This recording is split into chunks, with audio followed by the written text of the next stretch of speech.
Estamos de volta no programa Meditações Ponto de Partida, todas as manhãs, seu companheiro de estudar a Bíblia, de conhecer um pouquinho mais a vontade de Deus, de segunda a sexta-feira às 6h50 da manhã e nos domingos às 8 horas da manhã.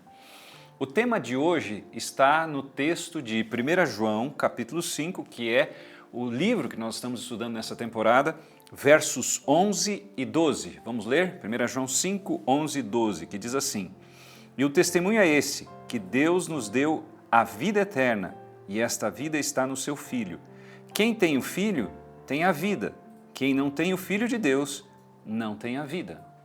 Esse princípio é bem interessante porque a Bíblia apresenta vida após a morte, sabia disso? Mas não como a sociedade muitas vezes prega por aí.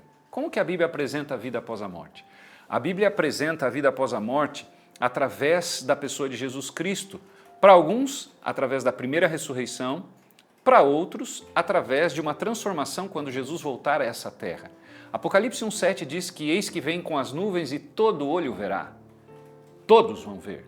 Chegará um momento da história, a Bíblia diz, que Jesus vai vir. Atos, capítulo 1, diz que da mesma forma que Jesus subiu ao céu, ele vai voltar pelas nuvens.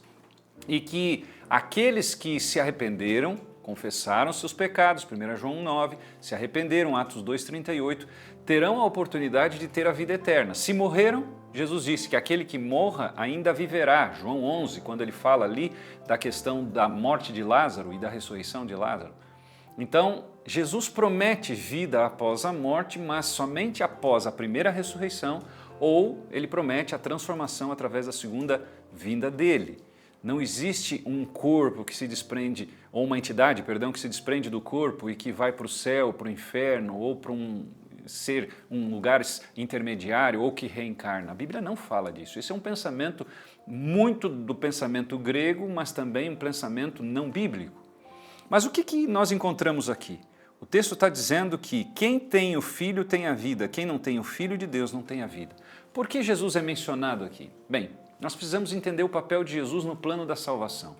A Bíblia apresenta que Deus Pai, Deus Filho, Deus Espírito Santo, eles estão no mesmo nível, porque eles são Deus, três pessoas em um. É difícil entender isso. O humano não pode compreender isso. É como querer colocar uma grande capital dentro de uma cidade pequenininha do interior. Mas é o que a Bíblia apresenta. Deus Pai é Deus, Deus Filho é Deus e Deus Espírito Santo é Deus, correto? São três pessoas distintas. Mas interessante que no plano da salvação nós encontramos o que a Bíblia apresenta, que Jesus ele se coloca no lugar de nosso Salvador. É aquele que veio do céu, se tornou carne, osso, se tornou ser humano e morreu por mim e por você na cruz do Calvário. E é sobre isso que João está falando. João está dizendo assim, quem aceita o plano da salvação através daquilo que Deus Pai, Deus Espírito e Deus Filho apresentam, Jesus como o nosso Salvador, terá a vida. Mas o plano da salvação, ele é interessante, que nós precisamos aceitar a Jesus como nosso Salvador, mas também como nosso Senhor. Por isso que nós encontramos em Mateus 6,33, buscar em primeiro lugar o reino de Deus e a sua justiça e as outras coisas serão acrescentadas. O que significa isso? Colocar Deus em primeiro lugar. Não basta ir a uma igreja, não basta dizer ser cristão. Eu preciso colocar a Deus como prioridade na minha vida. Sabe quando você vai tomar aquela decisão importante, você ora e pede, Senhor, o que você quer que eu faça? Sabe quando você vai comer uma comida, você vai à Bíblia e diz assim, qual é o tipo de alimento que Deus me deu? E você vai seguir as orientações da Bíblia, que nós encontramos em várias partes, como Levítico 11, Deuteronômio 14. Sabe quando você vai ver um filme, uma série, você vai ver quais são as orientações de Deus. O Salmo 103 fala que nós não devemos colocar coisas impróprias diante dos nossos olhos. Você está entendendo? Então, é nesse sentido que João está falando. Ele está dizendo assim, quem tem o Filho tem a vida, ou seja, quem coloca o Filho como prioridade, quem coloca a divindade, Deus como prioridade, vai ter vida. João está apelando para que nós coloquemos a Deus como centro de nossa vida. Tem pessoas que colocam Deus apenas como uma parte. Então, separam ali um dia da semana e dizem, não, esse dia eu vou dedicar para Deus. E às vezes dedicam parcialmente. Não, todos os dias eu devo viver em função desse Deus. E quando eu faço isso, eu estou não só colocando a minha vida em harmonia com a vontade que Deus me colocou na sua palavra, como eu vou receber as bênçãos dessa decisão. E quais são as bênçãos? Proteção. Deus disse assim, eu sou o seu refúgio e fortaleza, socorro bem presente nas angústias. Salmo 46, verso 1. Deus diz que vai estar do nosso lado, Ele vai ser aquele companheiro, Ele vai nos confortar. Ele disse assim, vinde a mim todos que estáis cansados, sobrecarregados, e eu vos aliviarei. Você está entendendo?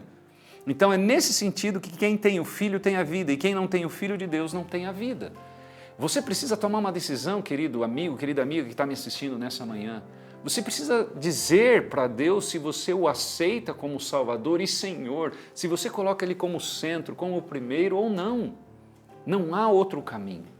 Mateus 7, 13 e 14 diz que só tem dois caminhos, a porta estreita e a porta larga. A porta estreita conduz a Jesus Cristo, a vida. A porta larga dos prazeres deste mundo conduzem apenas à perdição. De que lado você vai ficar?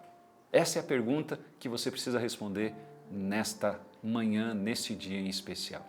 Se você quer saber mais sobre temas como esse, eu quero te oferecer essa revista, a revista Ponto de Partida, que tem como objetivo aprofundar os teus conhecimentos.